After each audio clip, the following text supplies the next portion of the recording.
Reque, senadora de Creemos. Buenas tardes, Senta. Buenas tardes, Ramón. ¿Cómo está? Un gusto de saludarlo. Buenas tardes, igualmente. Cuando hay un informe de estas características de Amnistía Internacional, yo creo que hay que ponerse a pensar qué hemos hecho mal durante todos estos años y qué seguimos haciendo mal. Senadora. Sí, creo exactamente lo mismo, ¿no? Que todos los informes que están saliendo últimamente, que emiten organizaciones o observatorios, son negativos con respecto al ejercicio democrático en Bolivia y también, lógicamente, a las actuaciones del órgano judicial, que está seriamente cuestionado, ¿no? Tenemos también el informe reciente del Departamento de Estado, que es muy duro, ¿no?, con respecto a la situación que hay en Bolivia, y ahora de Amnistía, que es una organización con mucho prestigio también a nivel internacional y que normalmente es considerada como una organización muy ecuánime y con mucha incidencia en los reportes de derechos humanos. Y bueno, ahora tenemos esta comisión de representantes de la OEA, de la CIDH, que están en Bolivia y que el pueblo de Bolivia los recibió con una gran expectativa, justamente por todas las situaciones críticas que atraviesa, ¿no?, el órgano judicial, y por todas las demandas de violencia que hay, y casos muy graves como el del señor César Apaza, y otros que han determinado esta visita in loco, es decir, visitar los penales, etcétera. Y sin embargo, ayer hemos tenido un momento de mucha molestia, agraviante para la democracia boliviana, con lo que ha generado el comisionado Joel Hernández, que es el que preside esta comisión, haciendo un acto de supuesto desagravio a vocales del Tribunal Supremo Electoral, un acto bastante controvertido, porque lógicamente, justamente, es una actuación que está en la situación de controversia grave que hay en Bolivia, y que está muy unido a la narrativa del gobierno boliviano de que en vez de un fraude electoral hubo un golpe de Estado, situación que está generando la mayor parte de las detenciones preventivas, indebidas, alargadas, de juicios por terrorismo y sedición, que es lo que precisamente deberían haber venido a investigar de manera independiente, ¿no? Sí. Entonces, estas actuaciones invalidan ya las acciones que tome en lo posterior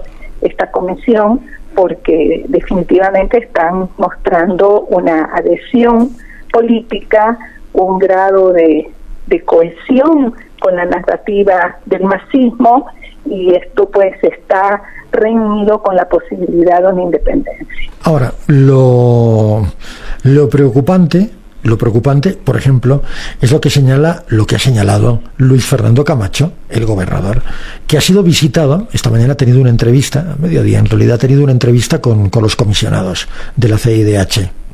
Y lo preocupante es que el gobernador ha pedido un nuevo informe acerca de los hechos del año 2019, octubre, noviembre del año 2019.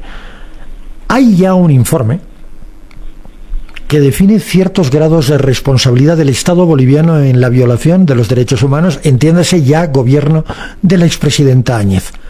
Y este informe es del Grupo Interdisciplinario de Expertos Independientes. Luis Fernando Camacho hoy ha pedido un nuevo informe para poder cotejar versiones de un mismo acontecimiento, ¿verdad? Es decir, aquí de lo que se trata es de tener ya no narrativas de lo que fue fraude, golpe de Estado, asunción de Yanine Áñez, fraudulenta, no fraudulenta, constitucional, inconstitucional, en fin. Yo creo que nos tenemos que acercar ya a lo que se denomina verdad histórica y dejarnos de historias y de narrativas, porque claro, uno dice una cosa, el otro dice otra cosa. Un grupo de expertos internacionales señala y emite un informe. Están las víctimas de Sacabas, Encata y Guayani. Ha habido muertos, ha habido represión del Estado boliviano, en fin. El contexto era muy complicado, muy difícil, tremendamente difícil. Luego sobrevino una pandemia.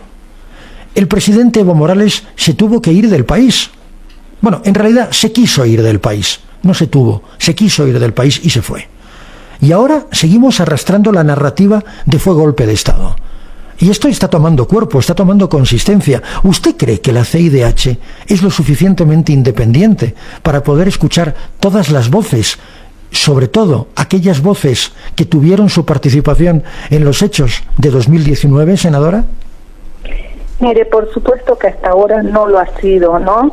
Justamente esta demanda de un nuevo informe viene a colación de un informe trunco, parcializado, que la GIEI presentó en Bolivia, y que lógicamente ahora todas estas visitas son una continuidad de esa información y la búsqueda de supuestamente, ¿no?, seguir haciendo una investigación, pero que al final nunca se da, porque si uno no se entrevista por igual y con todos los actores políticos del momento, si no toma en cuenta, como usted decía, las circunstancias, los informes que hay con respecto al fraude electoral, si no toma en cuenta las muertes que hubieron, por ejemplo, en Montero.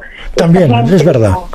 Que murió en Montero nunca ha sido entrevistada, son los grandes olvidados y ponen miles de pretextos. Sin embargo, hay diputados del MAS que estuvieron inmiscuidos, ¿no?, por todo lo que se conoce. Lo que pasó en Sacabas, Encata, también no fue solamente una confrontación del momento de Yanine Áñez. Yanine Áñez asume ya con un problema en ciernes, con toda la amenaza de volar el gasoducto y con todo preparado, ¿no?, con una movilización de personas afines al movimiento al socialismo. Entonces hay que mirar todo el contexto y lógicamente que lo que queremos es que lleguemos a una verdad histórica. Tiene que haber en realidad una comisión de la verdad. Exactamente. No agentes que vienen buscando quizás acomodos políticos, porque también en el seno de la CIDH pues se hace política. La OEA es un organismo político, por favor, es un organismo multilateral político, sin duda. Y hacen política para sus elecciones y reelecciones en el organismo, ¿no? Y esto lo sabemos. Entonces está toda la correlación de fuerza que hay en el hemisferio con el tipo de gobiernos que hay, y hay cálculo, etcétera, etcétera, y esta es la contaminación que tiene este organismo, que no nos permite gozar justamente de la posibilidad de una verdad histórica para que tengamos una amnistía, una reconciliación entre esa es la palabra. Reconciliación para progresar. No podemos indefinidamente coincido totalmente ir en guerra, no, culpabilizándonos, metiéndonos a la cárcel. No. Eso es algo que realmente no se acepta ya. No podemos estar años en una polarización. Coincido totalmente. Finalmente tenemos que llegar a una reconciliación, ¿no? Eso es lo que planteamos. Senadora, muchas gracias. Tengo un minuto y medio, no quiero desaprovecharlo. Sobre las elecciones, sobre el proceso electoral de octubre del año 2019. Hay dos informes, dos informes. Uno de la Unión Europea y otro de la Organización de Estados Americanos. No olvidemos que la CIDH depende de la Organización de Estados Americanos. Hecho este matiz. Esos dos informes señalan que durante esas elecciones se produjeron hechos irregulares. No utilizan la palabra fraude, pero sí utilizan el concepto de hechos irregulares. Entonces, ¿de qué estamos hablando? De una elección que fue viciada. Sí. Y una elección sobre la que no se ha dicho absolutamente, es decir, más allá de esos dos informes, Bolivia siguió adelante. Y la gente que salió a las calles durante 21 días pedía que se hiciera justicia electoral. Y no hubo justicia electoral. y un Tribunal Supremo Electoral ayer homenajeado, en aquel entonces, validó un proceso nulo, un proceso cuestionado y cuestionable. Y lo validó, y ayer ante la CIDH fueron homenajeados y desagraviados. Es decir, es lo que a mí me parece paradójico. Yo, de miembro de ese Tribunal Supremo Electoral, que evidentemente han purgado, y lo hicieron quizás con demasiada dureza durante el gobierno de Yanine Áñez, yo estaría bastante callado, porque ese Tribunal Supremo Electoral es cuestionable, sin duda ninguna, y sus acciones son cuestionables. ¿Por qué? Porque evidentemente validaron un proceso que tenía ciertos vicios de irregularidad. Sentarrec. Sí, mire, estoy plenamente de acuerdo con usted, ¿no? Porque solo la verdad nos hará libre. No se puede tratar de transformar las situaciones, ¿no? O sea, a libre albedrío construir verdades sobre situaciones que son convenientes políticamente, y este es el pecado capital de Joel Hernández, ¿no? Él, pienso yo, que no puede continuar en el organismo, en la CIDH. No puede una persona venir a un país en llamas, a un país en una situación tan crítica como esta, y tener un acto tan falto de ética, tan falto de independencia, de sensibilidad con todos los actores. Es que usted de lo ha dicho. De izquierda, usted ¿no? lo ha dicho, son políticos. Vamos a ver, son funcionales a ciertos intereses políticos. Muy grave. Ese es el problema. Entonces tendríamos que buscar una posibilidad de otras organizaciones para formar una comisión de la verdad y exigirla, porque esto no podemos vivir purgándonos indefinidamente y generando ilícitos de un lado y del otro, porque esto, la verdad, es fratricida y es inaceptable, ¿no? Evidentemente, durante el gobierno de Yanine Áñez, a María Eugenia Choque, a Antonio Costas, a Edgar González, a Lidia Iriarte y Delfonso Mamani, creo que me estoy dejando, Lucy Cruz, se los persiguió y se los estigmatizó, y hubo violencia y persecución política. Lo hizo el gobierno de Yanine Áñez, porque era un gobierno que no buscaba la reconciliación, no buscaba crear una nueva Bolivia, y este es el problema. Fue un gobierno que buscaba aplastar al otro y ser incluso más cruel que el anterior. Y en esa tremenda dicotomía nos batimos permanentemente. Estamos inmersos en una lucha, como usted dice. ¿Qué me dice de una nueva gestión con un presidente? Exactamente. Que el pueblo al final ha aceptado su elección, etcétera, a pesar de los cuestionamientos, y ingresa a hacer lo mismo y peor? Y el que venga, y le apuesto que el que venga va a hacer lo mismo con este. Y estoy completamente seguro que seguiremos inmersos en esa vorágine autodestructiva. No solamente es esa vorágine ya de los opositores polarizados, Exacto. sino ahora es incluso entre el MAS, internamente, porque ya el poder, el deseo de obtener el poder es una lujuria en Bolivia. Totalmente. Entonces, ¿a qué vamos a llegar con esto? Exactamente. Y es así, Senta.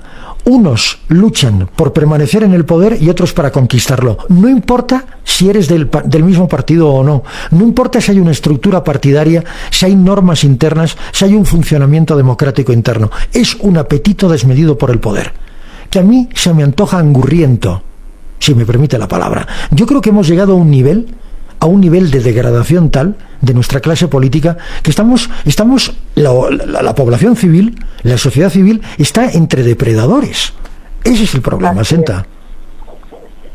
Toda la razón. Bueno. Sí, estoy plenamente de acuerdo. Bueno, pues pero no podemos vivir en una sociedad depredadora, ¿no? Hay que buscar un punto final a esta situación. Bueno, veremos. Es que yo el punto final lo veo así como una luz al final del túnel, pero tan lejana, Senta. Lo veo tan complejo todo esto, tan tremendamente difícil, porque no hacemos otra cosa que generar animadversión. No me gusta la palabra odio, pero sí animadversión, y a veces esa animadversión llega al río.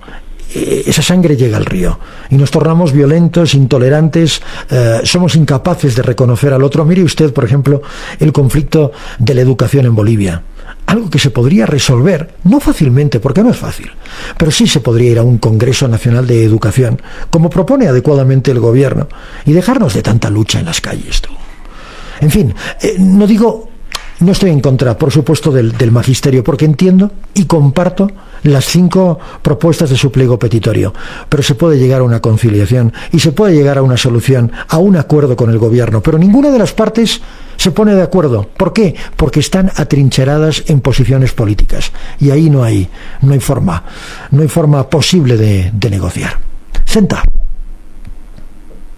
Bueno, no hay acto de buen gobierno, ¿no? Lo que pasa claro. es que definitivamente no se está gobernando para el bienestar, sino para mantenerse en el privilegio del poder. Esta lujuria de poder de la que estamos hablando, ¿no? Es una enfermedad. Desgraciadamente. Y es de ahí de donde deberíamos salir.